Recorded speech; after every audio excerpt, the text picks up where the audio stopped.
Tracy from the Danbury Library, and welcome to Mini Masters Art Studio. Today we're going to be talking about Impressionist painter Claude Monet. We're going to learn a little bit about Claude Monet, we're going to read a story about him, and then we're going to try to paint some water lilies in the style of Claude Monet. Are you ready? Let's do it! Today's biography is called A Portrait of an Artist, Claude Monet. It's part of the Discover the Artist Behind the Masterpieces series, and illustrated by Caroline von Mueller and written by Lucy Brownridge.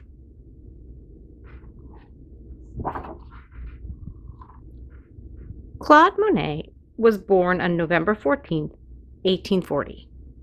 He grew up in a pretty and blustery little port town in the north of France. Claude had lots of friends. They loved him because he drew funny charcoal sketches of them called caricatures. As he grew older, he realized that in the big city of Paris, people might even pay him to draw silly pictures of them. And so, as a teenager, he went there to make a living. Claude came home from Paris to see his family, and he met an artist named Eugene Boudin. Eugene noticed that young Claude had a rare and special talent, and with a little help, he could become a brilliant artist. Eugene thought that a real artist needed to learn how to use serious, tricky materials like oil paint and paint landscapes instead of people. So Eugene spent all summer teaching Claude as much as he could.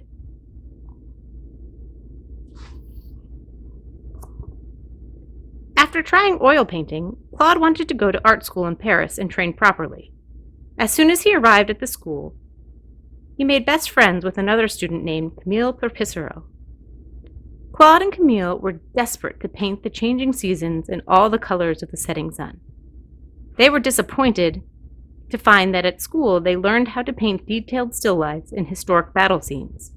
Still together, the friends dreamed about all the things they would paint when they had finished school. Claude liked to paint outside. It made him feel closer to nature. But it was not a very normal thing to do, and people thought he was strange. One person who didn't think it was strange was Claude's friend Camille Devereux. Claude loved to paint her in the beautiful gardens in Paris. Camille had lots of ideas for where she could stand in his pictures. Her ideas were so good, sometimes he couldn't decide between them, and he would paint her 4 times in the same picture.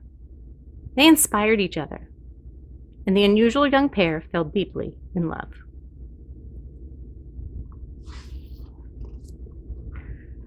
Claude and his best friends, Camille Pissarro and Alfred Sicily, spent sunny afternoons down by the River Seine.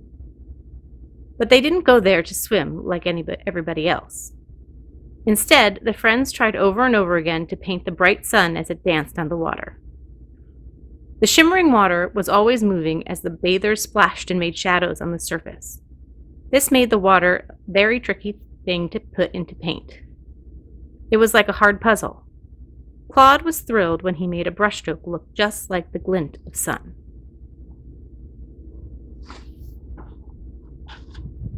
Claude was happy. He married Camille and loved painting the river. Soon the Monets had their first baby, Jean. But nobody wanted to buy Claude's strange, splodgy pictures of rivers, and now there were 3 of them to feed. Claude felt terribly worried. He knew that he needed to make some more money, or else his little family would starve.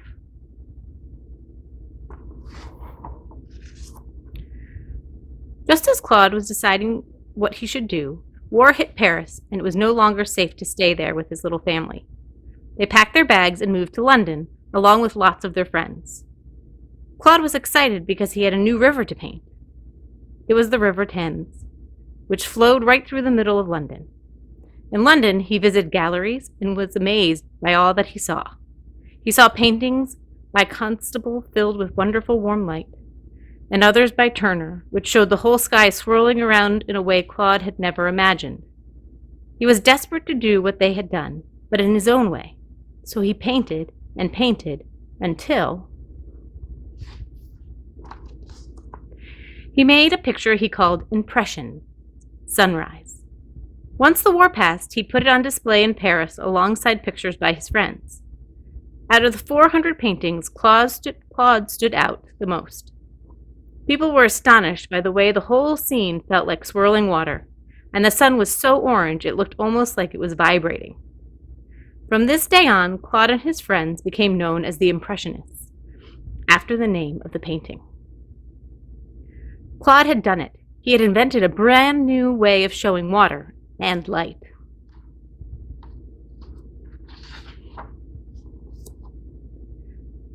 Claude was floating on a cloud of happiness. The war had ended, the show was a success, and he celebrated by painting his wonderful wife and family.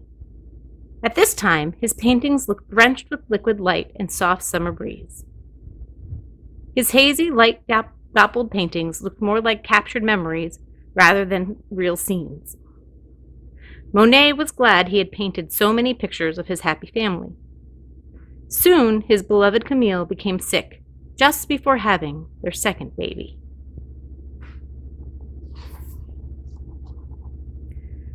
Eventually, Camille passed away, and Claude and his two little boys moved in with friends.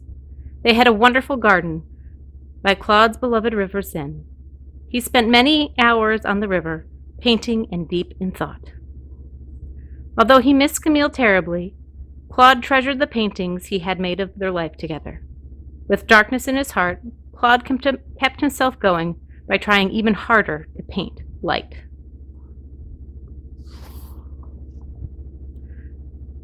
Claude knew he had to cheer himself up, and so he started one of his most magical projects. He moved to a beautiful stone house with a big empty yard. He spent years filling it with ponds and filling those ponds with water lilies. He planted delicate trees on the banks and built little bridges across the water. In time, he created an oasis of flowers and sparkling water that still exists today.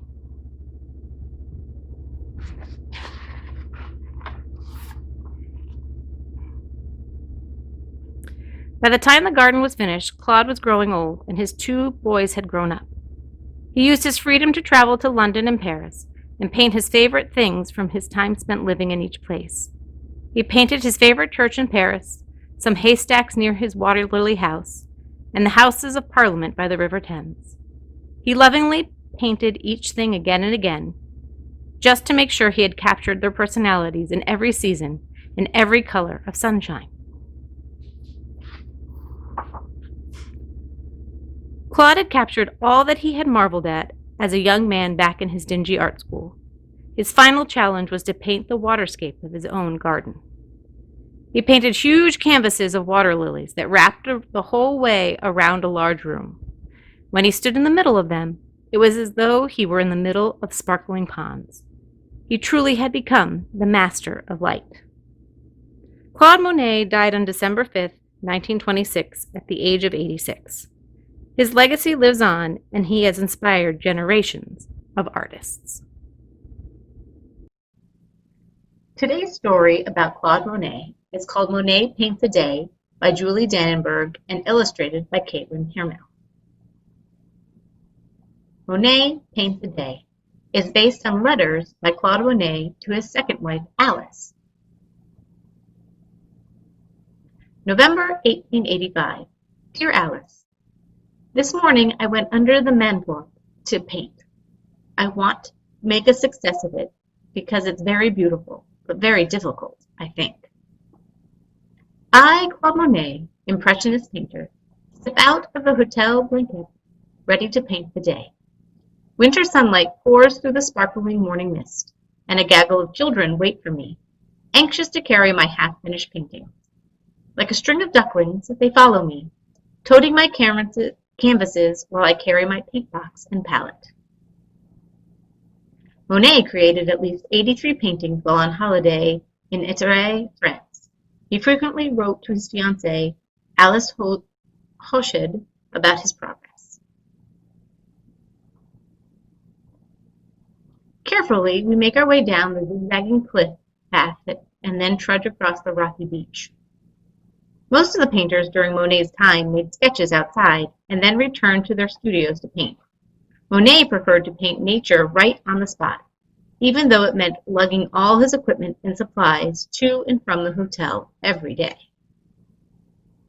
When we finally reached the crescent-shaped strip of sand, surrounded by towering cliffs, I stop. "We are here," I say. The children carefully set down my canvases. I toss them candy and coins, and then they scatter like seagulls. They know that I can be sunny and pleasant one minute, and then suddenly my anger can roll in like a storm cloud. What makes me angry? Bad weather, poor light, and most of all, frustration with my painting. Monet's frustration sometimes led to temper tantrums. When he was angry, he might throw paintings he disliked into the water or rip them apart, and once he even burned some that especially displeased him.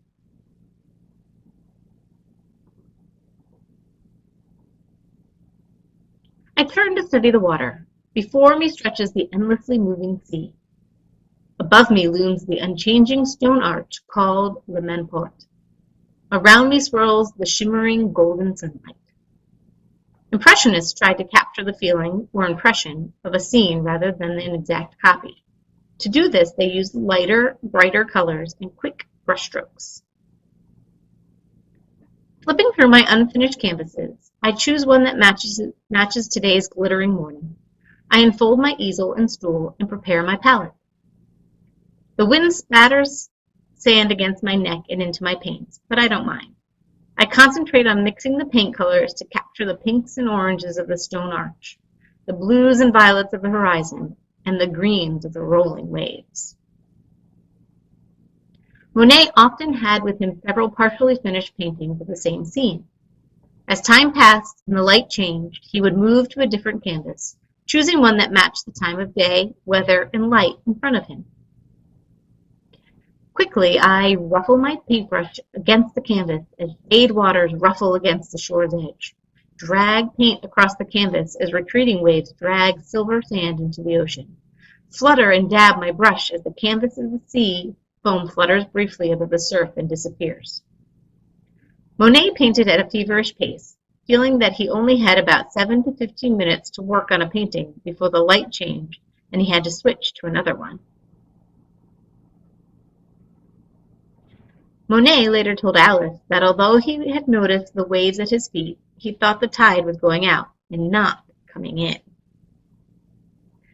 The rumbling waves explode a warning at my feet, but I can't stop painting. Not now. Faster, faster, only a few more minutes to catch this light, I mutter to myself.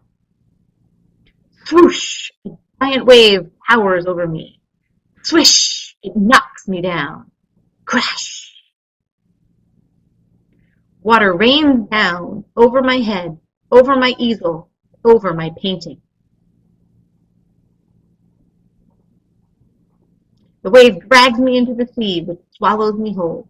I crumble like a shell against the bottom of the ocean. My lungs empty and my heart pounds with fear. I look desperately towards the surface. And then the ocean spits me out. My heart swells with relief. I lie in the sand, gasping for breath, still clinging to my palette. Wiping away bits of cadmium yellow and cobalt blue paint stuck to my beard, I look around for my easel, my stool, my painting. Alas, everything is gone, taken by the glistening green waves. The cause of all of this, as I never go out without checking the exact hour of the tide, is that having seen the agenda in the hotel, which gives the times of the tide, I didn't notice that yesterday's sheet hadn't been torn off. The worst of it is that I lost my broken canvas.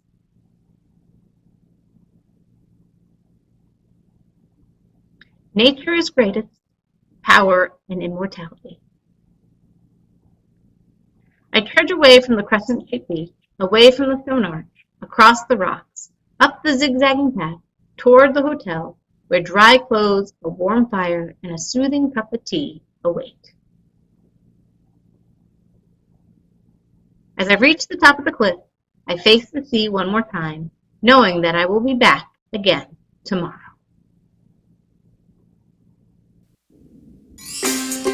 Today, we are going to paint water lilies like Claude Monet.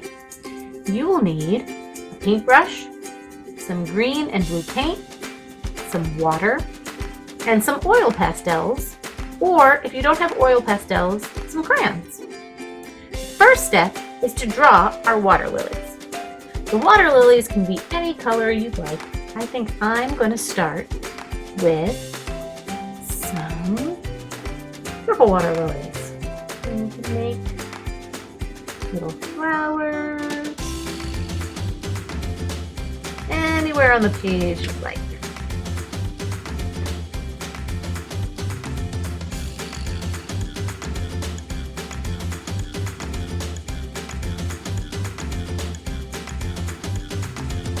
Maybe add some lily pads. And the cool thing about oil pastels is when we paint later, you'll see that wherever you make a pastel mark, the paint won't touch. I'm going to add some flowers on the inside.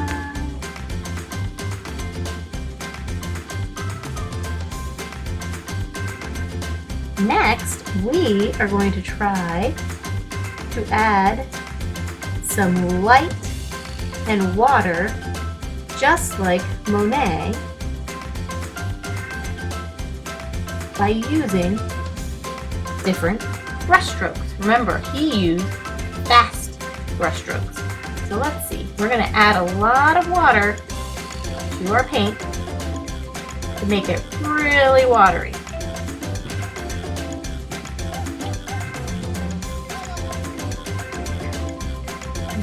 I'm going to put some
Great work, everybody! I can't wait to see your water lily creations and how you use your brush strokes and the pastels to create light and shade and movement in the water, just like Claude Monet.